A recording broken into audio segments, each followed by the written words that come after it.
freedom is never more than one generation away from extinction. We didn't pass it on to our children in the bloodstream. The only way they can inherit the freedom we have known is if we fight for it, protect it, defend it, and then hand it to them with the well-taught lessons of how they in their lifetime must do the same. And if you and I don't do this, then you and I may well spend our sunset years telling our children and our children's children what it once was like in America when men were free.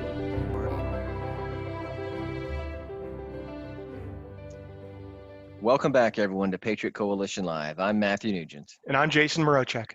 The purpose of Patriot Coalition Live is to educate our audience about the U.S. Constitution, the proper role of the government, the importance of America's Judeo-Christian heritage, and how to defend against threats to our republic. We created this podcast primarily for members of the military, veterans, first responders, and other patriots who support them in their noble professions. Today, we're thrilled to bring you episode 3, which is about threats to the U.S. Constitution. We're going to speak in the context of threats to our Constitution. This is not going to talk about liberal, conservative, or libertarian ideologies per se, or any political party. We're going to do our very best to speak in the context of principles and clearly defined, right and wrong. Okay, our goal, as best we can, is to be principle over party. Does that make sense? Okay. All right. Just like episode 2, this will be an overview. On other episodes, this will probably be a 4 or 5 part episode. Okay. All right. Y'all ready? Let's do this. Sounds good. Okay. All right. Okay. First, U.S. threat intersectionality. Okay. If you were to put on a piece of paper all the threats to the United States from every source, okay, internally, externally, whether it's a person, a government, a country, what have you, and put them all on the same page, their commonality where they intersect is they're a threat to the United States. That's why we call it threat intersectionality.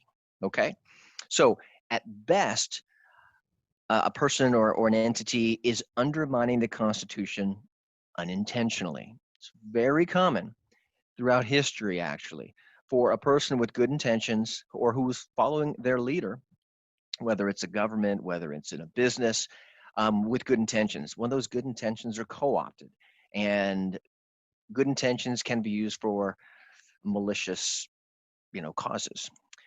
At worst, it's a deliberate attack against the United States and the Constitution. Okay, now, the approach we're going to take is who, what leads to the threat, and how they are harming or intend to harm the United States and the Constitution. Okay, external threats. First, we're going to start off with China. I'll preface it with this. Okay, China, as you know, is a communist country. The CCP, Chinese, a Chinese Communist Party is the main party there. There's only one, and China killed 70 million of its own people, primarily Mao Zedong, who founded the People's Republic of China.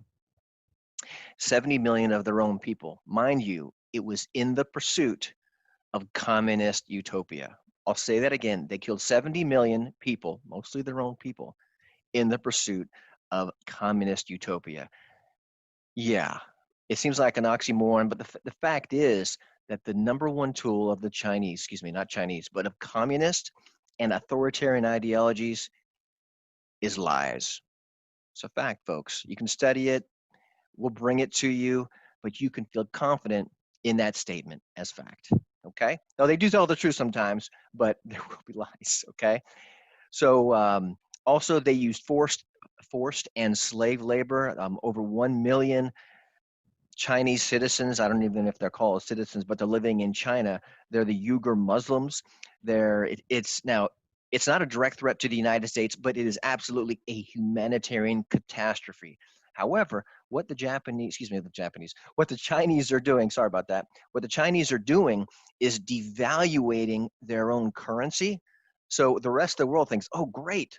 Primarily, westernized, developed nations like the United States and England and France and Germany, we're getting great deals on all of our goods from China.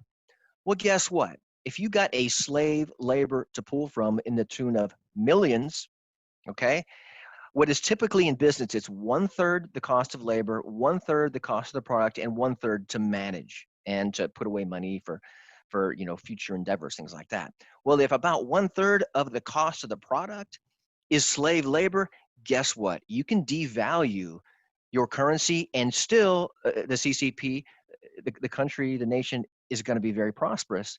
However, what happens is developed nations like the United States, our wealth, we're thinking we're getting a great deal, but over time, over the years and decades, it gets shifted to the Communist Party, in this case, China, a communist nation.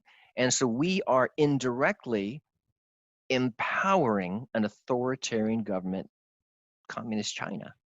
So Matt, So, sounds like what yeah. you're saying is that when China can use slave labor and they can manufacture a product basically for free, it allows Mhm. them to set the price really low for American consumers to just buy those products, and then our dollars are then being Mhm. transferred over to China, and so they're essentially not really competing on a level playing field. So it's an easy way for a authoritarian government to extract wealth from other nations.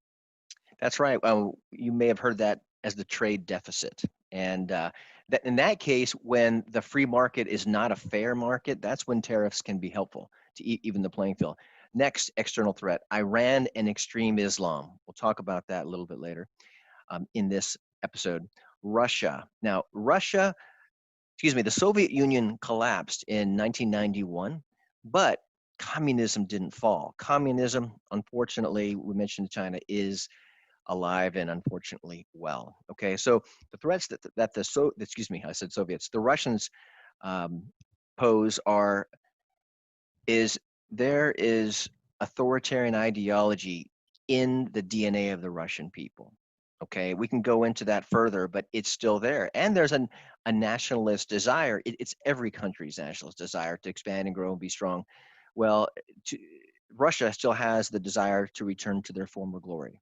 It may or may not be in the previous form as the USSR, Soviet Union, but that desire is still there, which is a potential threat to us. Next is Yeah, global organizations. Can you yeah, talk I about was this, just going to Jason? say, yeah, we don't want to forget, if we're still talking about external threats, global organizations are an external threat, right? So you have organizations like the United Nations who Hmm. are essentially attempting to subvert the authority of their member nations. Now, I'm not so concerned about the other nations, but for America, we are founded on a nation of laws, and our rights are granted from God. They're Hmm. unalienable. Hmm. And so, Hmm. when you have an outside organization like the UN, who tries to get their member countries to sign treaties that would limit for example, one example is to limit the availability of firearms for their people, that's a no-go. That's a no-go in America. So those threats exist, and that's one of the ones that we can attribute to the United Nations. So we would consider them an external threat as well. Yeah. So this is for those of you who've never heard that before. There have been countries basically trying to usurp our Second Amendment right, and this obviously needs more development from us. We're definitely going to talk about that on another episode. So in terms of internal threats, let me preface it with this. It is very difficult to beat the United States in a head-on war. It's just very difficult. We'll go into that in another episode in more detail, but there are ways to beat the United States through through its culture, and it's been going on for decades. And I would say that Soviet Russia or the Soviet Union and their communists really got the ball rolling, and it's still rolling in the United States. Here we go. Now, the media, at best, the media is being used by our enemies unintentionally. Um, and it's being used to help our enemies. At worst, media is colluding with those who wish to bring harm to America. We can develop this on another episode, but I think pretty much anybody who's watching or listening to this podcast knows that the media tends to be left leaning, and not just some of the media, most of the media. Our U.S. education system. There's a great book called The Naked Communist by Skousen. Used to work for the FBI, Skousen, Naked Communist, and he writes with tremendous factual evidence that the number one secret weapon of communism is the United States education system. I'll say that again. the number one secret weapon of communism is the United States education system. Now, does that mean there are no good people or there are no good teachers in the U.S. education system? Absolutely not. Okay, it's not the people; it's the leadership and the message. Now, how the strings got pulled, we'll get into that too. But understand this: that that the education system is kind of It's been has become an co-opted, right? it's Yeah. been co-opted. It's an institution of indoctrination for sowing division and anti-American rhetoric. So moving on to the next internal threat is Hollywood and movie theater chains. And this is from Matt Pressburg of TheWrap.com. He did a really good job putting this together. I want to give him credit. AMC theaters, AMC theaters, okay? Carmike Cinemas, owned by China, okay? If you've ever seen a movie in there, guess what? It's now owned by China. Another one, Legendary Studios. Ever seen any of the Jurassic Park movies? Owned by China. How about Dick Clark Productions, Golden Globes, American Music Awards, and the New Year's Rockin' Eve? Anything on that show is going to be approved or censored by a Chinese political party member. How about Cirque du Soleil? That's right. I know it comes from France, but it's a great production and it's a way for China again to influence our society. Uh, the largest single share of Warner Brothers is owned by China. Harry Potter, Aquaman, the Batman franchise, and many other businesses. For example, here are a couple movies that, unless you're paying attention, you're not going to know this. The movie Gravity with Sandra Bullock. What country saved the day? China. They had a rocket ship, basically a capsule, that she was able to, spoiler alert, Yeah. that she was able to get back safely to Earth and get back in gravity again. How about The Martian with Matt Damon? Again, what country was the savior? China.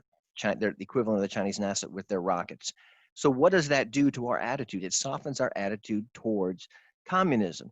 Now, some of you might be thinking, well, what's wrong with China? I just told you, it killed 70 million of their own people in the pursuit of the communist idea of perfection.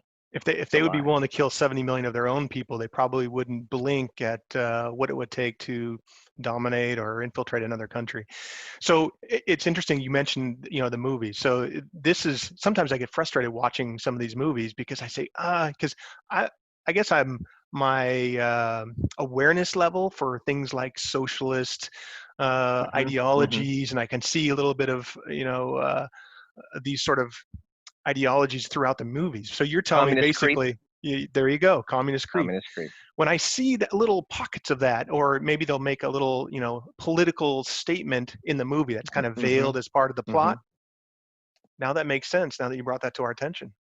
Yeah, and the movies are very entertaining. I mean, we'll get into that Yeah. later. Here's another internal threat: big tech, Squarespace, Google, Facebook, YouTube, Twitter are being used either willingly or unwillingly, but to help our enemies, to harm the U.S. via one-sided censorship and absolute message banning. And let's see here. And I'll use an example from Dan Bongino. Love you, man. Praying for you, buddy. Um, now, here's the thing. Okay, in a free market society, those businesses, they own, based on the laws now, they own the forum where most American communication takes place. Social media, Google, Facebook, YouTube, it all takes place there pretty much. Okay. Now, imagine this. There's a town square 150 years ago. Okay. It's a big town square. And the only place where people really get information is on the town square. Well, that town square in that little town is owned by Google and Facebook and Squarespace, but it's for all the town squares in all the United States. So in order for us to, have our own town square so we can speak freely, it would take literally billions of dollars and a lot of time. So between now and then, guess what? Our speech is censored, our speech is blocked. Okay. More recently, and most notably in August of 2020, during the COVID pandemic, if you're watching this 5, 10 years from now, this is an example. Okay. There are about a dozen doctors who got in front of the Supreme Court in their coats. It was basically a press conference on the steps of the Supreme Court. They were introduced to the media by a United States congressman, okay? And their message was this. The country was closed due to COVID, these lockdowns. It's just what we thought we had to do, pretty much unanimously bipartisan. Now, the levels of lockdowns, we varied, but basically the country agreed we need to put everything on pause. Now, after a couple months of doing that, these doctors came, and this is what they said: we think we found, in fact, we're very confident we found a highly effective treatment for COVID. It was HCQ, zinc, and Zithromax. Within 2 hours, tens of millions of hits and views. After that 2 hours, the big media, big tech, cut it. It was no longer available. And Squarespace, which was the host for the website of the web address, frontlinedoctors.com, took ownership of the URL address, would not let the doctors get it. So they had to create a new one. Now, we can presume why they were doing this. Now, we don't know all the answers. It's difficult to measure intent, but we know what they did was wrong. And that hurt America. It denied information to people so that they could, survive and get through this pandemic. And these people that cut the information, it's really about, guys, it's about a half a dozen people in the United States have this power. They have too much power. So we, as a free market, representative patriots, representative government patriots, or constitutional government patriots, we can do something about it. We'll talk about that later. But the fact is, they were not physicians, none of them, but they made a decision to keep information from us, and that's evil. Okay, so obviously, I'm very passionate about that. That's one of the things that got me to join with Jason Rochek here and bring this to you. Okay, ideological groups, Antifa or Antifa, that's self-avowed Marxist, which is clearly an anti-American group.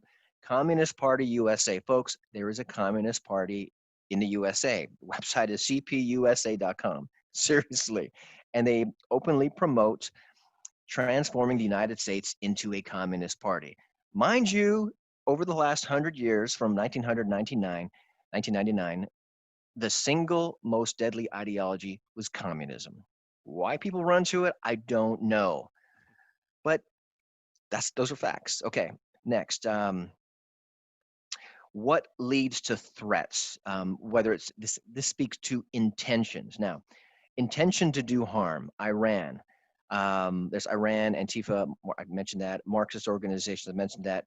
China. I mentioned China and communist creep. It's a slow shift of our culture to towards sympathy towards communism and communist countries. Now, I'll speak to Iran a little bit. I'll tell you something that someone told me, and I didn't believe it. Even when I saw it, it was like it rocked my paradigm. Iran has what I call a day of hate. It's a holiday of hate, if you will. Okay, and the whole country, literally the whole country, takes a day off. Hundreds of thousands of people flock to Tehran. It's basically the capital, and they chant "Death to the West, death to Israel, death to America." And they say death to Satan, which for them, that's Israel. I think it's Israel or England. Death to the great Satan, which we know for sure is America. And that's what they do all day. Is for the whole day, they say death to America. I'll tell you what, Matt, if someone is saying death to America and that is their national creed, or that's what they're chanting, I think we ought to take them seriously. So that certainly qualifies in my mind as a intentional somebody who intends to harm us, right? There's no question about the subtlety there. They're basically saying it. I'm sorry. No, go ahead. Okay. Now, you folks who are in the military, you joined up to serve your country. These are the threats that we face. You veterans, you've seen it before. Some of you veterans, a lot of you have been in straight up combat. Now, we're fighting a different type of war. Okay, so you need to be educated. That's why we're very fortunate to be here to bring it to you. It's what we're striving for every day. We thank you for your support. PatriotCoalitionLive.com. Go to PatriotCoalitionLive.com. Please subscribe, share it with your friends, watch these. We appreciate your support. Okay, so Well, Jason, you want to add to that? yeah, I was just going to say, so, I mean, you've done a great introduction. We talked about, what the threats are. We initially, you started talking about Mm-hmm. the who is the threat, right? The external, Mm-hmm. and that's the nations and the organizations, and then the internal threats, the ideologies and Mm-hmm. the institutions. Um, and then, so you just started talking a little bit about now, what is it that leads to the threats? What is kind of their motive? And we started talking about the intentional the threats. People and organizations, whoever it is, they actually are intending to subvert or undermine our constitutional republic. Um, so those are the ones that are intentional about it. But there's also a couple other categories that we have to talk about, right? Not everyone is you mentioned it earlier. Even though they may have good intentions, they might be Mm-hmm. still harming America, and they're a threat still, whether they know it or not. So these other two categories of what causes someone to threaten America, the first or the second one is ignorance, right? So, and we're not using this as a pejorative, right? Ignorance can be That's right. used as a pejorative, but we're just saying there is a lack of knowledge Mm-hmm. in people, institutions, communally even, about what our constitutional republic is, the proper role of government, what the Mm-hmm. liberties the Constitution defines. And if you don't know what is in the Constitution, it's very difficult to defend it, right? So, and there's two main categories, and Mm-hmm. for years at the Patriot Coalition, we said there's basically two groups that matter. There's we the people and the people that we elect, right? Those two groups. Well, if there's a preponderance of ignorance in those two, it's a problem. Mm-hmm. Mm-hmm. In our elected officials, like if they don't know what's in the Constitution, well, first of all, I don't know how they support and defend it if they don't know what's in it. But if they're not, that can lead to things like them That was a spend. truth bomb. Truth bomb. Yeah, Say should I that say again. that? Yeah, should How I say can that they again? please? How can you defend how can you take an oath to support and defend something that you don't know what's in it, right? That's right. But it happens. It happens all the Mm-hmm. time. We've got Mm-hmm. elected officials who don't understand the proper role of government and what their role is. So they're creating laws that are spending our money that they're not Mm-hmm. authorized to do. They are creating whole departments and bureaucracies that they're not Yep. authorized to do, and all of those are a threat to our liberty. So ignorance in elected officials can be pretty dangerous, but more importantly is the ignorance in we the people. And again, not pejoratively, but if they don't know what's in the Constitution, it's up to us, one, to not elect them. But if they are Mm-hmm. in power, it's up to us to educate them. But again, that begs the question, how are we to hold them accountable or even to educate our elected officials on what they are supposed to do if we Mm-hmm. don't know what's in it, right? So it's important for us to understand what's in it. And so those are some of the threats come through ignorance. Just people don't know. And so if they don't know, there's also this category where they may align themselves with a feel-good group or ideology. That Mm-hmm. sounds great. I want to help the poor. Well, if you're helping the poor by taking money from the rich, that's taking somebody's hard-earned property. That's right. And if it's done unjustly, so these people who don't understand, they come on both sides of the aisle, as we say. So Mm-hmm. Mm-hmm. anyway, so you talked about the intentional Can I say something cause. there? Yeah. You just described how I used to be. Oh, I we, want to we do all we something all good. were. It's the American way to be a server, I think, and to have good intentions. But we need to educate ourselves. No, at some point, all of us. I mean, I was there as well. I mean, even I Mm-hmm. took that same oath, and yes, I knew what the Constitution did. I knew its intent was, and I knew what I was Mm-hmm. supposed to do. But I certainly didn't know the whys and wherefores Yes. and what exactly it was doing. Right. Yeah. So I had to educate myself. So yeah, if you're out there and you're thinking, well, I don't really know what's in it, then that's okay. And we'll talk about that later. Come on along with us, Yeah, folks. we're gonna get deep into the Constitution and the principles of liberty. And it's gonna be fun. Yeah, stand by.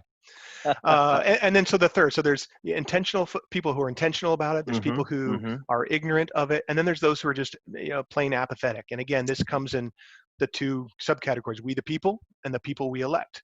We the people, they don't go vote, they don't hold their elected officials accountable, and Mm-hmm. so the elected officials, yeah, they're not really putting much heat on me, so I'm just going to keep doing what I'm doing. I don't really need to get involved and honor my That's oath, right. because everyone, it's the status quo. Everyone just kind of accepts the status quo.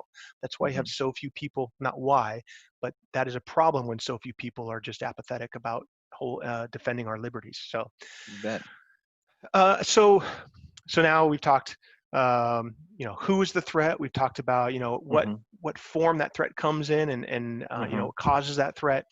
So we need to talk about with the mechanism, how is the Mm-hmm. actual harm coming to the Constitution? Mm-hmm. Um, so this can come in three different ways too, right? So the first is structurally, and by structurally I mean, there may be a bill that is passed that's Mm-hmm. unconstitutional, that is a threat to liberty. It may be Mm-hmm. an amendment to the Constitution, that it tries to change, our Republican form of government, or there may be some sort of threat to the makeup of our electoral system, right? And so I'm going to just briefly talk about a few of those. In our Constitution, again, we'll talk Mm-hmm. a lot about this. In Article 1, Section 8, it specifically tells us the things that our government is allowed to do, and those things it is not allowed to do. So when a legislator or legislature passes an unconstitutional enactment, um, they're doing that in contravention to the Constitution, right? They're not supposed to be doing that. And so what happens is, soon we have all of these unconstitutional enactments that everyone just assumes, because it passed the House and because the president signed it, that it's Mm-hmm. law. Well, that's not the case. No, it's not the case. And when no one says anything, and again, going back to holding our elected officials accountable, if we're Mm-hmm. not doing Mm-hmm. that, then everyone just sort of, again, the status quo becomes whatever that unconstitutional bill is. So we see this in the form of, again, gun legislation. We see this in the form of Mm-hmm. healthcare Yep. legislation, all sorts of unconstitutional spending that goes on. You, the enemies to liberty can also use this to pack, what we call pack the courts, right? They can use law, because the Constitution gives the Congress authority to choose the number of Supreme Court justices. Well, they can use that. Can I add something to that? Yeah. So just because someone gets enough people who are legislators to agree to something doesn't make it right. It has to apply to the Constitution. And if one of you ever become a legislature and our U.S. Constitution prevents you from doing something, it's probably because it's wrong. Yeah. Okay, Yeah. it's a tip. Yeah, you'll hear us use the phrase, in pursuance of the Constitution, meaning that Mm-hmm. it Mm-hmm. conforms with it. So, as I mentioned, you can also, the enemies of liberty can try to amend the Constitution to make it less of a republic. Frankly, this is what happens with the 17th Amendment, when they removed the state the U.S. senators from being elected by their state legislatures. That was a huge move in the wrong direction. It moved us, from liberty towards, authoritarian rule or tyranny. And we'll get into the reasons on why that's not a good idea. So another example of amending the Constitution is, if you go and you try to amend the Constitution through, let's say, an Article 5 convention, who's going to get their hands on the Second Amendment? Probably none of us want to do that, right? We don't want our Second Amendment touched. Right now, it's pretty strong. There are other ways to do this. You can undermine the Electoral College by, Bad news. yeah. That's bad news right there. Right now, there's a movement underway to try to get enough states that will choose their presidents based on the popular vote rather than of the country, rather than the popular vote in their state. So that is bad news, because then you get like basically a handful of large cities across the country who are deciding all presidential elections. Yes. And then the worst possible way structurally to threaten our Constitution would be through revolution or overthrow, or just Mm-hmm. outright Mm-hmm. violence. And this can come in many forms, but anytime that somebody is using violence in order to act in opposition to government, Mm-hmm. righteous government authority, right? That's bad news. And so you have a lot of anarchists and a lot of Marxist organizations who are doing things like this, and whether they know it or not, or if they have the right reasons or not, we don't know. But it's happening. So that's a huge threat. Okay, There so you go. that's one mechanism by which somebody can threaten our Constitution, is just structurally. So the second one is through government overreach, right? Mhm. This is when any branch of government exceeds their authority that is granted to them in the Constitution. So this could be executive orders from the executive Mhm. branch. It could be a president issuing executive order that is beyond his authority, that is essentially creating law, which is reserved solely for the legislature. You It could bet. take the place of a Congress, as we just talked about, exceeding their authority by passing a bill that Mhm. is repugnant to the Constitution, that it doesn't conform with it. It could be the judicial branch. Obviously, we hear about judicial tyranny, judicial overreach, judicial Mhm. activism. Mhm. Anytime a, a court issues what they call an order that is not in compliance with the Constitution or is beyond the scope Mhm. of Mhm. the laws that have been passed, that's government overreach. Um, you know, here's some examples, right? You talked about the whole China virus situation Yes. earlier. You know, the COVID-19. When you have governors who are issuing executive orders that 6 or more people cannot peaceably assemble in the same place or either unless they have a mask or not at all, that's in Yeah, direct violation of our First Amendment. They are not authorized to do that. So that's these right. are complete overreaches by government authorities. Okay, so And can, yeah, go. yeah, can I add something to that? Yeah. So, in the application of law, what makes it one measure of what makes it constitutional or not is if it's evenly applied. For example, throughout the state of California, literally right now, today, churches can't assemble with more than I think it's six. They can't sing. You can't have people at your house for church unless they live there. All this time, marijuana dispensaries are open, casinos are open. People can assemble outside in the thousands if they're protesting for a cause that the governor promotes. That's tyranny, folks. It's going through the Shocker. courts right now. Yeah, Yes, it feels like the Twilight Zone. Was it 1984? it is. It's So, like upside hence we're down here to world. talk with you. Upside Down World. For those of you who are, what's the name of that? Stranger Things, Upside Down World. Oh, I've never seen it. That was just something I pulled It's out. But Upside Down World. That's our culture now. That show's gonna be around a while. But yeah, you were but saying. you make a great point. I mean, that's on two different levels. One, it's unconstitutional because it's in violation of Mhm. the Assemble Clause of the First Amendment, but it's also a violation of the 14th Amendment, the Equal Protection Clause, right? The Mhm. laws have to be faithfully executed across the board.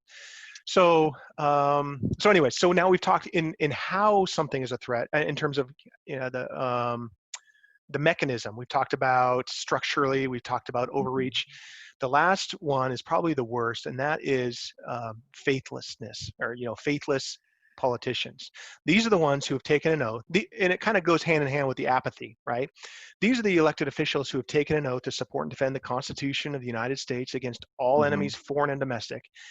And then they get into office and they're just like, kind of whatever works. I'm in power. I've got all this influence. I can kind of set myself up for life. And so I'm not really going to worry about what my oath said that I'm supposed to support and defend. I'm just going to kind of ride this gravy train, right? So then whether it's in Congress, whether it's the Mhm. executive branch, if you're now going to allow lawless behavior, such as we'll say immigration anarchy, or Mhm. the whole illegal alien invasion, and let Yep. illegal aliens come to this country without prosecuting those laws, Mhm. you're allowing them to violate Article 4, Section 4 of the Constitution. That provides us a guarantee against invasion. Mhm. Um, when you are allowing rioters in the streets and political organizations or Marxist organizations just tear up your city, uh, Allowing them, as in yeah, like for an extended period of time.